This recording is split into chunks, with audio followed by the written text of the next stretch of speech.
So in Luke 11, you've got this a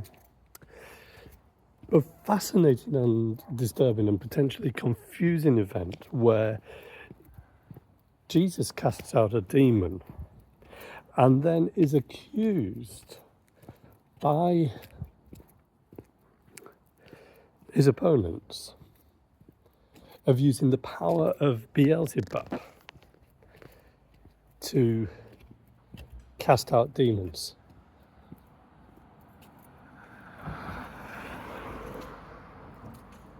Jesus is being accused of using demonic power to deal with demons. And of course, in the passage, Jesus says, you've got the story completely wrong. Because if I'm using demonic power, then what that means is that Satan's kingdom is divided, is split. And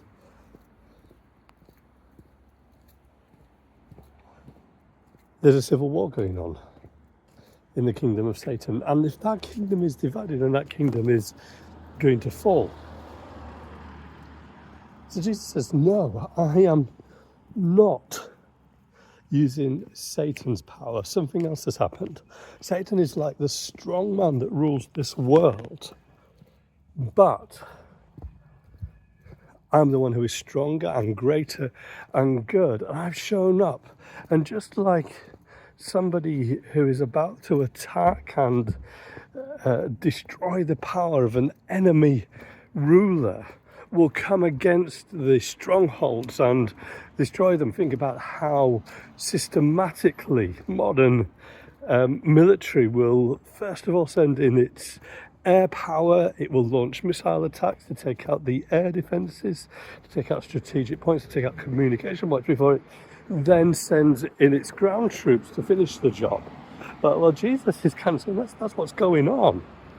The stronger one has arrived, and I'm disarming, dispowering Satan by taking on his demon forces here.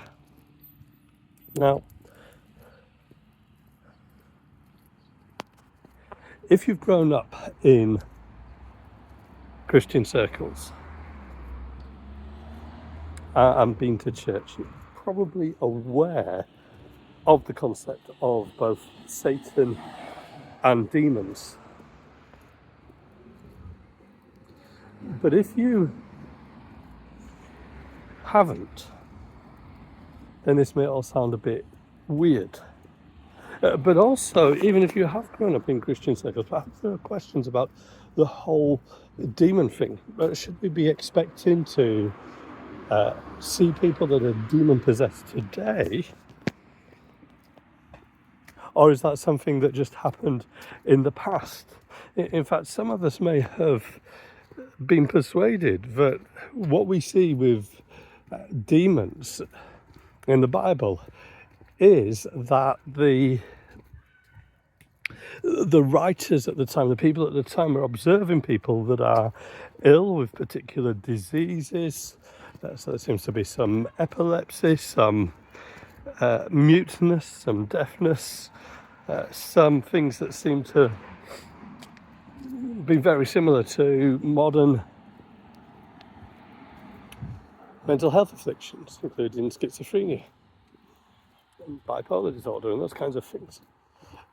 So is it that the people at the time are seeing these things and they don't have an explanation for it? It's not as obvious as other sort of physical illnesses, so they blame it on spiritual forces, they blame it on demons.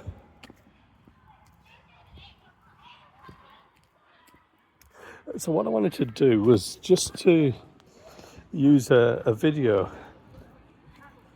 maybe more than one video, to just talk a bit about what is going on.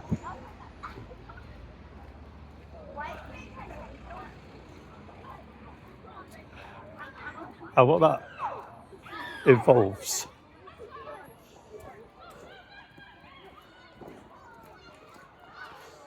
And to try and answer some of those questions and objections.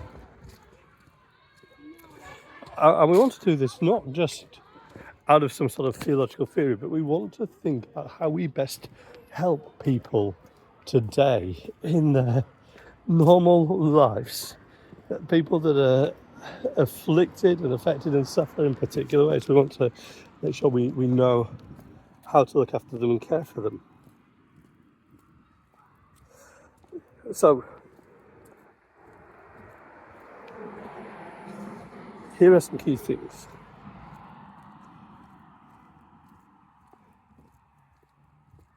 First of all, the Bible is very clear that it is God who is good, who created this world, the good and great God who is all powerful, all sovereign, and all good, who is gracious and loving and compassionate and kind. And that good God, the triune God, Father, Son, and Holy Spirit, creates this beautiful cosmos, not because of any lack, any need in himself.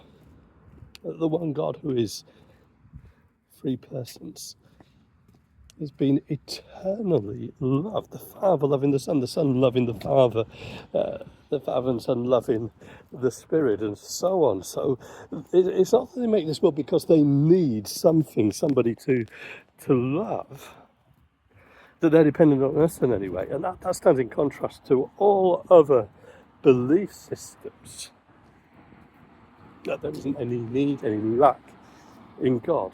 But this creation declares and displays God's glory. It magnifies it.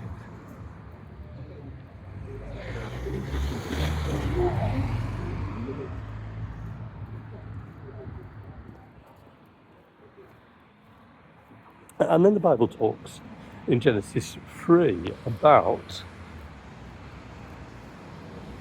human rebellion. He makes us as creatures in his image and gives us these wonderful responsibilities to steward his creation, to fill it and subdue it. But the first humans, Adam and Eve, wanted to be like God, wanted to rival God, and they were tempted to disobey his command, taking fruit from a forbidden tree, the tree of knowledge of good and evil. In the hope that they would become like God, they discover that they are naked and they become filled with shame.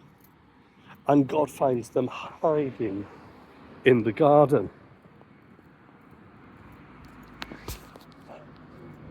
And then God brings judgment, but he also promises salvation, one in the future. And it's important to get a little bit of the background here to understand a bit more about what's going on, because those first human beings have not just been acting on their own. There's another creature in the Garden of Eden, described as the serpent. Now, I just told that this serpent is cunning, it's crafty, and it's this serpent that tempts Adam and Eve, that persuades them that this rebellion is the way for them to become godlike, to depose God.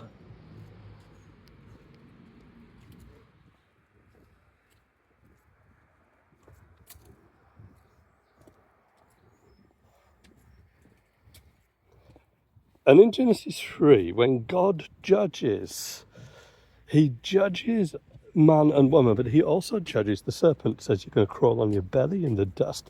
And in terms of that future hope, he talks about war, enmity between the descendants, the offspring of the woman, and the offspring, the descendants of the serpent. But there's going to be this clash of kingdoms, clash of cultures, clash of ideologies, and that will go down to the offspring of the woman, who will be in conflict with the serpent, and the serpent will bite at his heel, but he will crush the serpent's head. Jesus is that promised serpent crusher.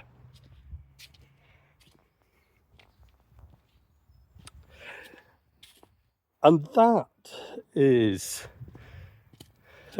we believe, Christians have believed throughout history, that the first mention of Satan, of somebody who stands opposed, a spiritual, a powerful being that stands opposed to God, that seems to have power, that seems to have influence over humans, but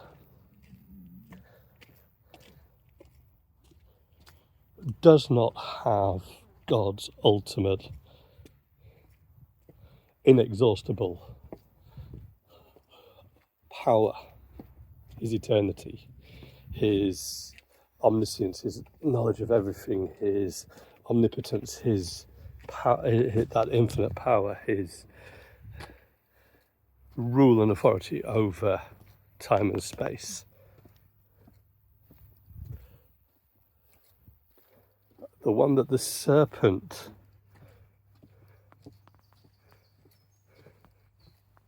imagery is pointing us to is not God.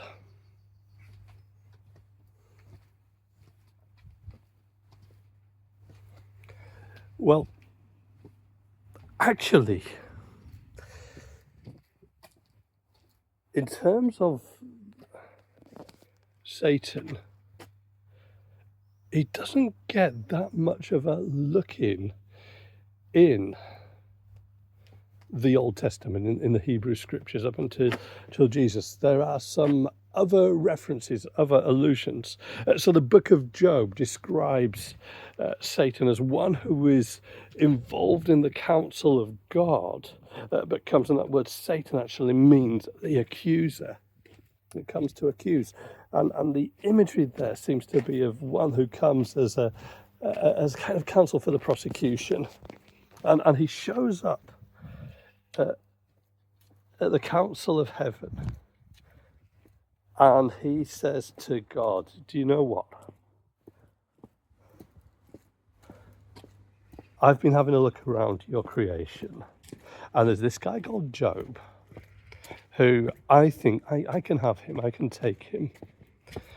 God says, have a look at Job, see how righteous, obedient and faithful he is. And Satan says, that's only because you're blessing him. If I start to strip away those blessings, he will curse you, he will become mine. And God basically says, try it. And of course, Job remains faithful to God in the face of persecution and suffering. But there isn't really much more than that.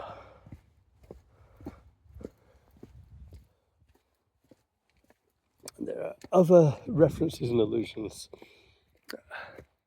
The prophets will prophesy against the nations, and there's prophecies against Assyria, there's prophecies against the powerful kingdom in the north of Tyre and Sidon, and rulers, kings are described as growing arrogant and thinking that they can oppose God. And the language there talks about somebody that's there at the beginning, who is bejeweled, who is beautiful, who is grand, who is there in paradise, but becomes proud and falls. And what we seem to be seeing there is language used, big metaphorical language, to describe the arrogance of human rulers and how they will fall, but seems to be rooted in something bigger, something cosmic.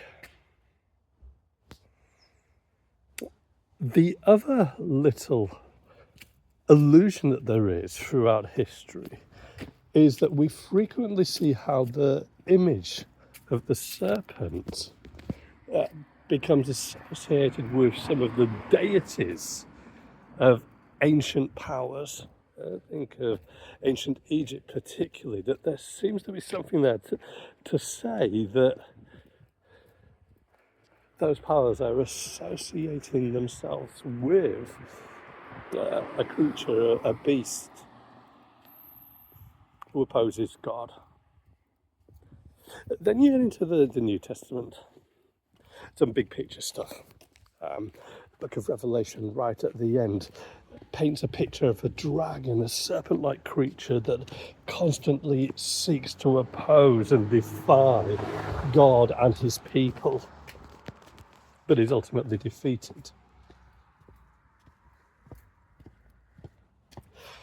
And some of the letters, some of the epistles talk about ongoing conflict, spiritual warfare. Satan being one who is like an angel of light, who comes to deceive. Paul in Ephesians 6 talks about spiritual warfare and talks about an opponent that is more than flesh and blood, about principalities and rulers and authorities. But then throughout the Gospels, you've also got this highly personalized, more sort of earthed description of Jesus's encounter with Satan. Jesus will describe himself as the one who saw Lucifer fall, which seems to be echoing that sort of language of the prophets of a great figure that has fallen. And Jesus will be confronted by Satan, by this accuser, out in the wilderness as he fasts for 40 days and will be tempted to deny God and seize power for himself, echoing that temptation back in Eden.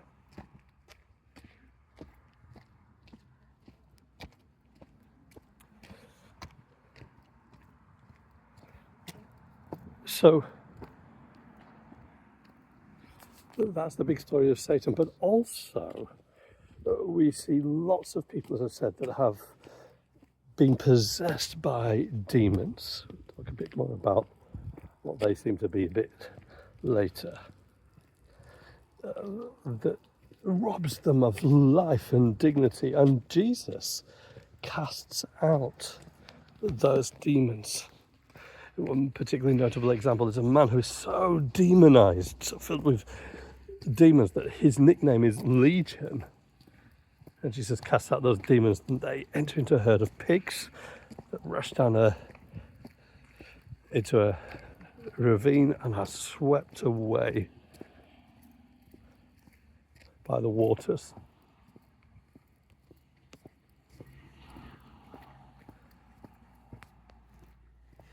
Well, what are we to make of that? Well, I think here's the first thing. Satan is real. There is an enemy. And it's going to be important for us to know who that enemy is and what their strategy is and how they can be defeated. But as I've kept saying, Satan is finite, limited. And what that means is that whilst he seems to have some power and authority, he doesn't have ultimate power and authority. He's defeatable. In fact, he is already defeated. And that means that whilst Satan shows up in the Bible, Satan is mentioned, there are things that involve him, and demons are mentioned too. Actually, they don't dominate the story.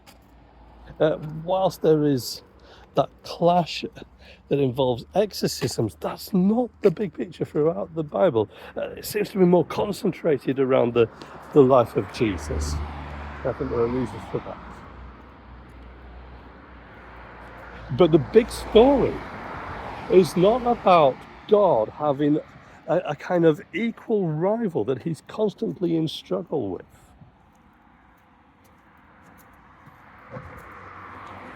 Rather, the big story is about the God who is all powerful, all great and all good, and his sovereign control.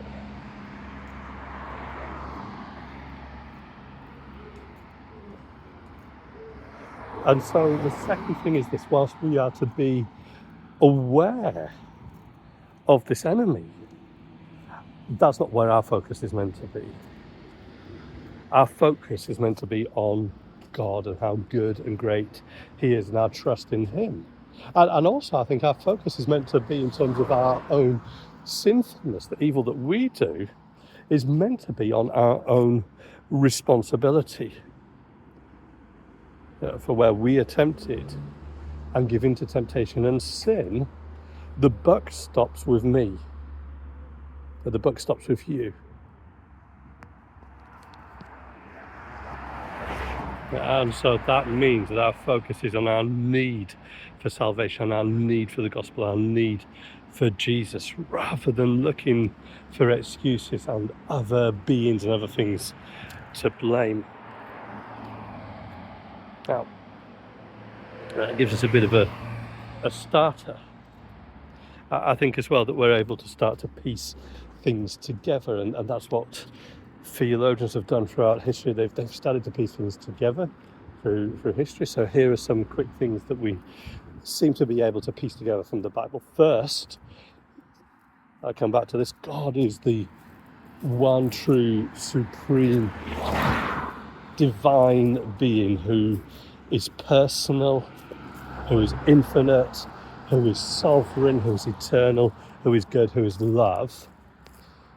And God created both this physical universe, the things that we can see, but also things that are unseen. That's again some language that the Bible will use, and that includes the angels.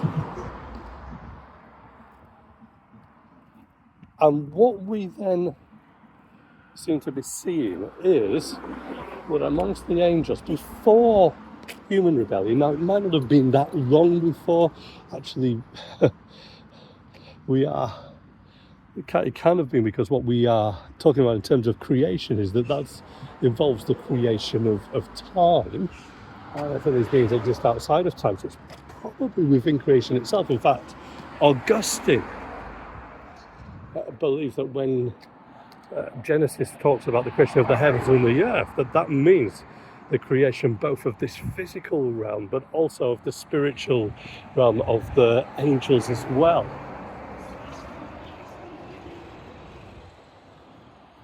That would mean that Satan is one of those angelic beings. That means that he was made good, but he rebels against God.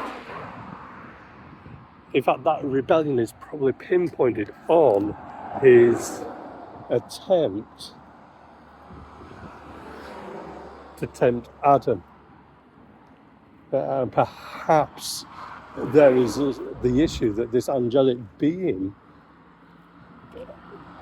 won't think that he can rival God, but will think that he can rival the pinnacle of God's creation. He doesn't want to be a lesser being. He doesn't want to be lower than humanity. And so he tries to destroy the goodness of God's creation. And the announcement of judgment from God, that you will crawl in the dust of the ground, seems to be what we're talking about when we talk about the fall, that Satan is cast down to the earth, just as that snake, I would suggest, is a real physical snake, a serpent, part of the creation here, is forced to crawl on the ground, in the dust of the ground, and eat dust. So Satan, the possessor, is cast down from the glory of heaven and constrained and limited to this world, and it's quarantined, contained, where he seeks to exercise some limited power and authority, but always limited, always constrained. And then what we see is that with Satan there are other angels that join the rebellion, spiritual beings, and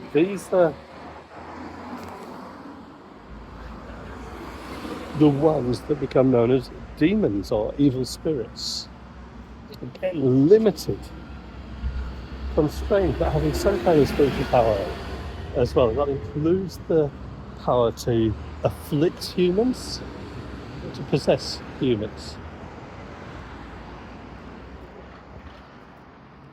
So that's kind of the big picture.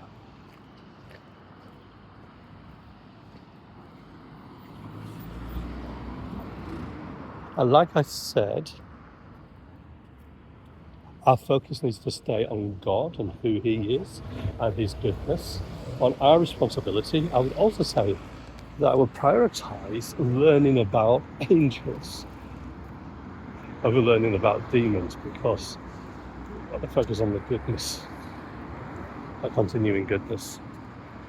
But we do want to be alert to what Satan's strategies are, what his limited power is about, and to demons as well. I think that it's probably going to be worth us coming back for at least one, possibly a few more videos to talk more about this. Thank you for watching.